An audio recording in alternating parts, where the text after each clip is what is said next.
Can we know that? I am already enough. There's nothing you need to do.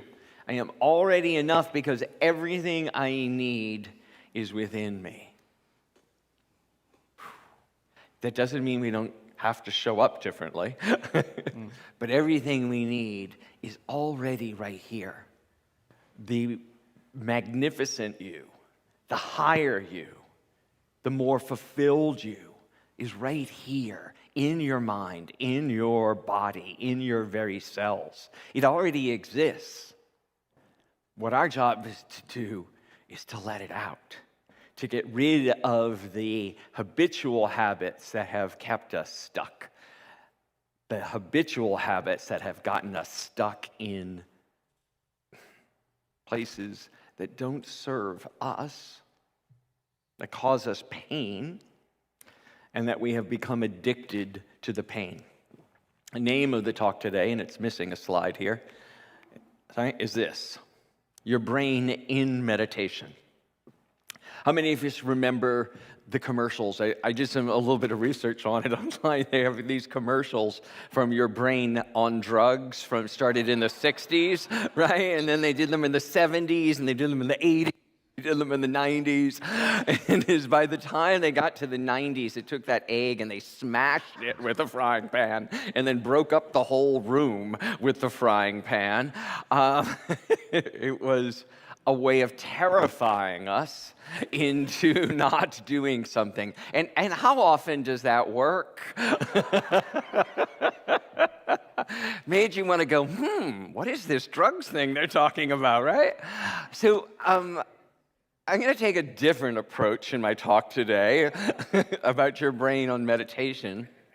But I wanted to go back to thinking about this. We go from thinking to being, right? Is how we create in this world. We have an idea and we can move it from our thinking brain into manifestation in the world. Everything starts as an idea. This building, the city of San Francisco, a car, you name it, is all started as an idea in consciousness. And we can use our brain function as a way to change our physical reality. That's how human beings have shaped this planet, sometimes to its detriment, sometimes to our upliftment. Right? And it is our opportunity to look at all of that. So the way our brain works, and this is brain science really, really introductory because I am not a scientist, but it's really fascinating to look in the book, Breaking the Habit of Being Yourself. We're diving further into this. So in the outer part of our brain is our neocortex, right? And this is where we do all the thinking. It's what is mostly outwardly focused, looks in our environment, takes in new learning, makes meaning, and is constantly checking and evaluating and taking things in. The neocortex is this place that is the analytical brain, trying to figure out, is that for me or against me? Is this good or bad? What can I use it for? And it takes in new knowledge and assimilates it. And then it goes further within. It's the part of the brain that when you see, if you see a brain picture, it looks like a walnut, the exterior of the brain. Further in is the limbic brain. And the limbic brain is the emotional brain. It's older, it's more primal, but it also is where our emotional life interacts with hormones. And so it's a feeling center. And the neocortex takes ideas and thoughts and experiences from the world and brings it in, and then we have a feeling attached to a thought. And that's how the brain communicates, and that's how we get wired. So sometimes when you can instantly remember something, it's because either you have an emotional reaction, a feeling reaction, and a thinking reaction all coming together and creates this permanent memory or a habit sometimes. And then the last section we're going to talk about is the cerebellum. The cerebellum is the seat of the unconscious. It's where long-term memories and unconscious behaviors get stored. And in the cerebellum, we can often run across some entrenched, unconscious sabotage, right? It's where we have stored past traumas. It's associations don't even consciously know we're aware of. In church world, we have an expression, and it's also in Change Management 101, is that culture trumps strategy. I'll try this again. Culture trumps vision and eats strategy for lunch. Right? Culture trumps vision and eats strategy for lunch. So if you're wanting to move out of a behavior in an organization and in your own life, what's happening is you are enculturated in your unconscious to keep doing things a certain way. And as an organization or as an individual, you may not even be aware of it. It's happening deep in your brain, in your cerebellum. And that behavior pattern, that belief, unconscious belief, keeps you doing the same thing over and over again and expecting a different result. Right? So I wanted to talk about the structure of the brain before we start talking about mind. Mind is just the activity of the structure. Mind, as we're going to talk about it and is described in Joe Dispenza's book, is just our process of thinking, feeling, and behavior. That's how we use our brain, is in our larger mind. So there's also a phrase in the book which is really great, and I resemble it frequently. It's paralysis by analysis, right? That we get so stuck in our thinking brain, in the neocortex, that we can't move. And part of that comes from that everything feels like a crisis in your brain, then you can't make any decisions. You can't learn anything new. And that has happened to us all in the last 2.5 years. Has everything felt like a crisis?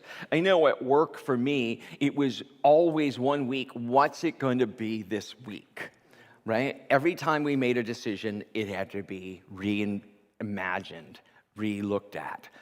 What does it affect? Who does it affect? How do we move forward? And as a species, as a culture, we have all been on high alert for so long. High alert, using just our neocortex, trying to figure out where the threats lie and how do we navigate it. That we've become paralyzed, unable to grow, unable to shift in so many ways because of the trauma of the last 2 years of the pandemic. And awareness, just awareness that that's going on, is one of the ways we can shift out of it. In brain science also, we're going to talk about it here, I'm going to skip ahead to this. The waves, brain waves, and how they affect us. When we're in high beta waves, so beta waves are adult, conscious, analytical thinking. They primarily happen in the neocortex, right? So it's happening in our minds. We're thinking, we're taking in new information, and it happens in development in this way too. It happens in children from they're about 12 on. They start thinking and creating beta waves. In childhood development, that's the first time that it happens, and you can see it. It's when we become teenagers and so judgmental, so opinionated, and so self-important, right? But the beta waves are divided further into different levels of being, and the higher beta waves are when we are in stress, when we are trying to constantly deal with things that are threatening or we feel are threatening to us. And that's when we can get out of coherence, because we are constantly just thinking about what the next thing is going to be and not aligned coherently with our emotions, with our feelings, and with our desires. what we want really to create and who we really want to be. That discord from our brain waves into our feeling and being nature is what causes disease, which causes stress, high blood pressure, low blood pressure, cancers. Because our alignment is so off, our body doesn't know how to react. Our limbic brain is not involved, or if it's involved, it's not in coherence with what we're thinking. And frequently in the higher beta range, we'll talk about it this way, it's like there's so many different thoughts going on at such a high frequency that it is a cacophony. It is like if an orchestra was playing and every member of the orchestra were on a different page of the music. Would that work, guys? The drummer says yeah. Right? So that would be what has been going on for many of us, right?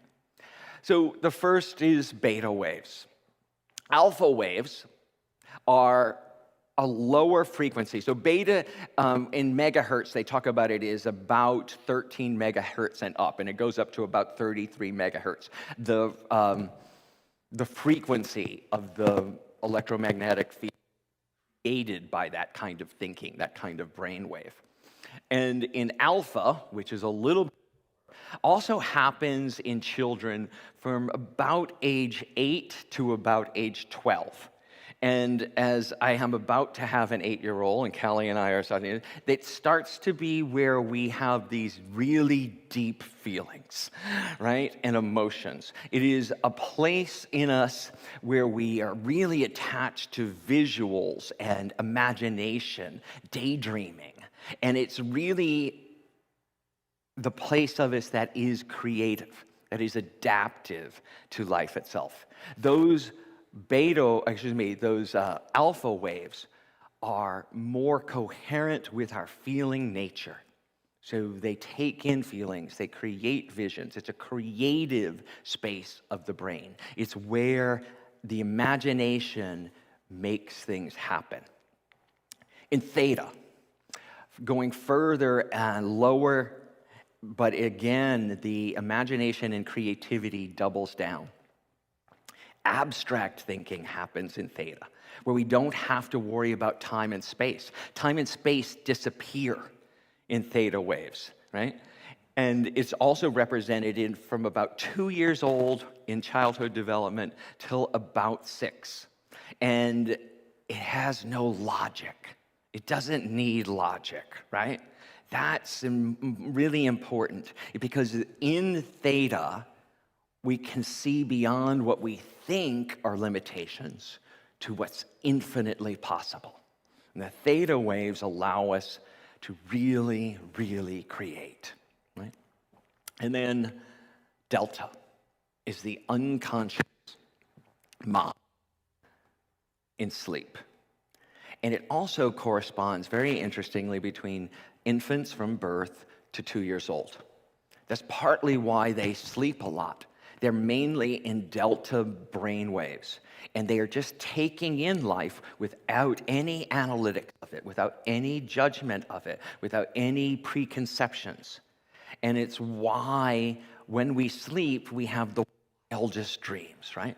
When we are in delta, we are seeing the world in a new way. And that's how it happens in us as adults once we get back there.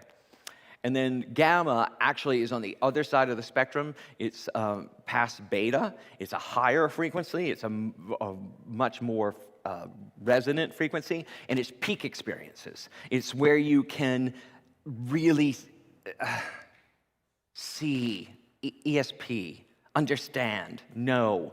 And it's beyond words and beyond description.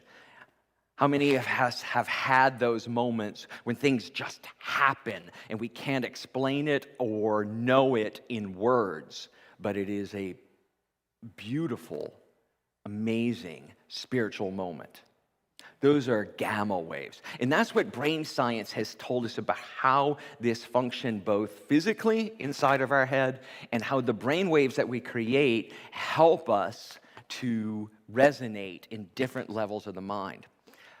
What's amazing about this and what's possible in it all now is that when you understand this, you understand that meditation takes us from beta waves, where we're all connected to everything around us about our sight, and as we can close our eyes, we can go into alpha and then theta waves, where we enter into the unconscious and use our neocortex to help guide us into states of consciousness where we can really change the unconscious mind and interrupt the cerebellum, which keeps us stuck in old patterns, right? And that's why meditation and prayerful meditation work. Because when we enter in with an intention to create a new us, an intention to open up to that infinite field of possibility within us and the highest self that we can achieve and demonstrate, knowing which brainwave we are in allows us to shift.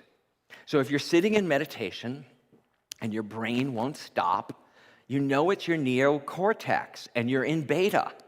You're in beta brainwaves going, look at this, listen to that sound. Oh my God, that person won't shut up. That person just got up and walked away. Do they have to go to the bathroom? That's our brain not wanting us to go deeper and to shift to the lower frequencies, right? And it's our adult brain. It's that brain that we developed as teenagers that thinks it's so important. It's that part of us that thinks, because I think I am, and what I think is the most important thing in the world, and everybody needs to know it. Right? But wait, I have to tell you this part. I have to tell you what I'm thinking here. Because if I can tell you what I'm thinking, then it'll all be okay. Or it's the part of our brain that will not let go of the old story. Well, that happened.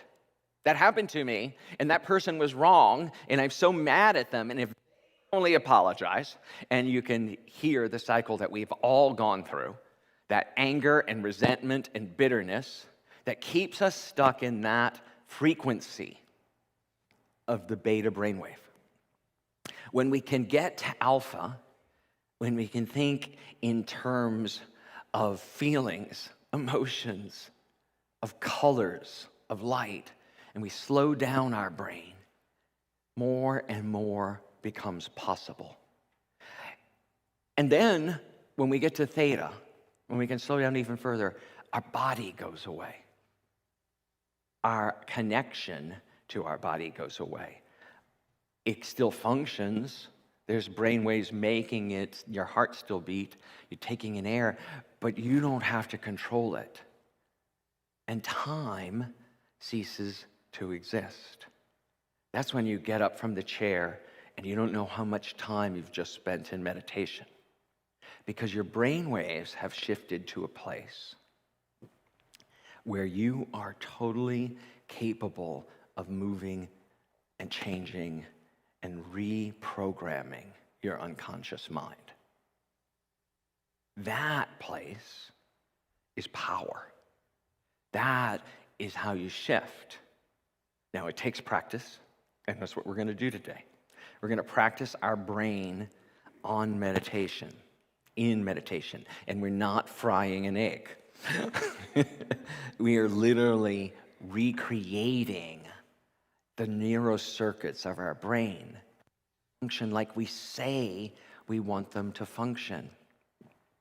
This is what we get to experience. All different energy. From beta, you can sit in a meditation, go into alpha. And that's why guided meditations sometimes help us to see the visuals, to let yourself go on a journey, and then go to a place where time and space and body don't exist. And in there, when you come in with an intention to have a different experience, you can leave changed. You can leave the meditation when you stand up from your meditation again, no matter who's calling, you will be a different person, right? You will be a different person responding to that, and it won't be the same.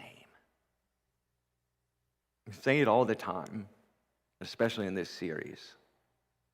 We want the world to be different. Our mind has to be different. Our mind has to shift from our normal way of being and interacting, our normal way of using our brain, to the most powerful way we possibly can.